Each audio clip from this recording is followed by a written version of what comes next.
मैं डॉक्टर शोएब और आज इस वीडियो में आपसे बात करूंगा माइग्रेन के बारे में। और मैं कोशिश करूंगा कि जहां तक इस प्रॉब्लम के बारे में मैं समझता हूं उतना मैं आप लोगों को बहुत सिंपल तरीके से बहुत आसान लैंग्वेज में बता सकूं। तो मैं आपको इसे कुछ पॉइंट्स के हिसाब से समझाऊंगा। तो जैसे सबसे पहला पॉइंट रहेगा हमारा कि माइग्रेन होता क्या है। तो देखिए एक न्यूरोलॉजिकल कंडीशन है और आसान लैंग्वेज में आसान शब्दों में क्या है। तो ये एक आधे सर में होने वाला दर्द होता है। एक नॉर्मल हेडेक से थोड़ा अलग रहता है क्योंकि ये बहुत ज़्यादा इंटेंसिटी के साथ होता है और मैक्सिमम टाइम मैक्सिमम पेशेंट में ये ऑप्टिक वाला जो एरिया होता है, आंख वाला एरिया, यहाँ पे ये बहुत ज़्यादा होता है।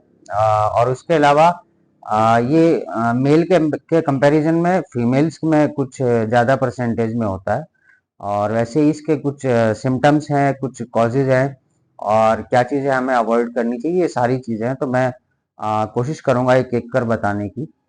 तो सबसे पहले अगर हम इसके सिम्टम्स के बारे में बात करें तो इसका एक कॉमन सिम्टम है बहुत इंटेंस हेडेक और आधे सर में दर्द होना। बहुत तेज दर्द होगा आधे सर में और उसके अलावा वॉमिटिंग भी हो सकती है, जी मचलाना, चक्कर आना, ये इस तरह की चीज़ें आपके साथ हो सकती हैं। ये इसके सिम्टम्स में आती है। दूसरा इसके बाद हम इसे समझने के लिए दो पार्ट्स में इसे डिवाइड करते हैं। एक एपिसोडिक कंडीशन और दूसरा क्रॉनिक कंडीशन। तो देखिए मैं पहले आपको ये बता दूं कि जैसे मैंने आपको बताया कि ये एक न्यूरोलॉजिकल कंडीशन है, एक लंबे टाइम तक आपके साथ बनी रहती है। लेकिन माइग्रेन के जो अटैक्स होते हैं वो कुछ टाइम पीरियड के लिए आते हैं, पैचेस में आते हैं। मान लीजिए आपको दिन में एक बार हो गया, हफ्ते में एक बार हो गया, महीने में एक दो बार हो गया, या दिन में दो चार बार भी हो सकता है। कहने का मतलब है कि कंटिन्यू जिस दिन जब से आपको होता है ये कंडीशन जब से आपके साथ रहती है और जब तक खत्म होती है, तो कंटिन्यू एक जैसी कंडीशन इसमें नहीं रहती है। तो ये पैचेस में आता है, एक दो घंटे के लिए, आधे घंटे के लिए, इस तरीके से चलता है।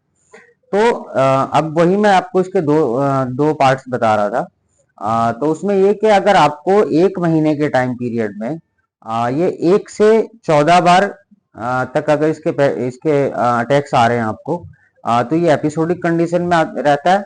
दूसरा, अगर आपको 15 या उससे अधिक बार इसके अटैक्स आ रहे हैं तो ये क्रॉनिक कंडीशन कहलाता है। अब उसके बाद मैं इसके कॉजेज के बारे में बात करूं, तो इसमें कोई क्लियर कोई एक दो कॉजेज नहीं है। कुछ साइंटिफिक कॉजेज हैं इसके, वो मैं आपको बताता हूँ। तो ये 70% तक ये जेनेटिक आता है और अगर फैमिली हिस्ट्री में किसी को है तो 70% तक चांसेस रहते हैं कि आपको आएगा। उसके अलावा कुछ इन्वायरमेंटल चेंजेस फैक्टर्स की वजह से भी ये हो जाता है। उसके बाद जो लोग इससे सफर कर रहे हैं वो समझ सकते हैं, या जो लोग अभी अर्ली स्टेज में है इसके, उनके समझने के लिए कि हाँ ये माइग्रेन है। तो कुछ पॉइंट्स होते हैं, उन्हें ऑरा कहते हैं, ऑरा ऑफ माइग्रेन कहते हैं। तो मैं उनके वो पॉइंट्स आपको बताऊंगा जिससे ये क्लियर हो जाता है कि हाँ ये माइग्रेन है और अब इसका अटैक आने वाला है। तो जब इसका अटैक आने वाला होता है उससे आधा घंटा एक घंटा पहले आपके साथ कुछ चीजें होती हैं, जैसे आपको ब्लाइंड स्पॉट्स दिखने लगेंगे, ब्लैक आपकी आंखों के आगे काले धब्बे दिखने लगेंगे। कुछ टाइम के लिए हो सकता है कि आपको दिखना बंद हो जाए, ब्लाइंडनेस हो जाए, या फिर आपके फेस में टिंगलिंग होने लगे या हाथ में टिंगलिंग होने, या इनमें से ऐसा कुछ ना कुछ जरूर होगा आपके साथ जिससे आप ये समझ जाएंगे कि हाँ अब माइग्रेन का अटैक आने वाला है।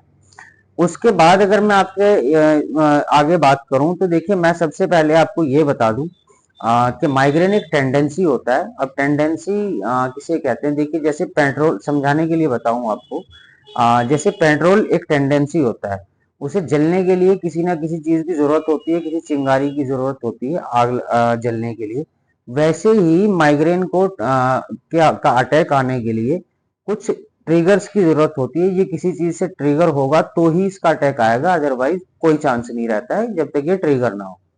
तो अब मैं उन ट्रिगर पॉइंट्स के बारे में बात करूंगा जिनसे ट्रिगर होता है। आप लोग हमें उन्हें अवॉइड करना चाहिए और क्या क्या चीजें करनी चाहिए उन सब के बारे में बताऊंगा आपको।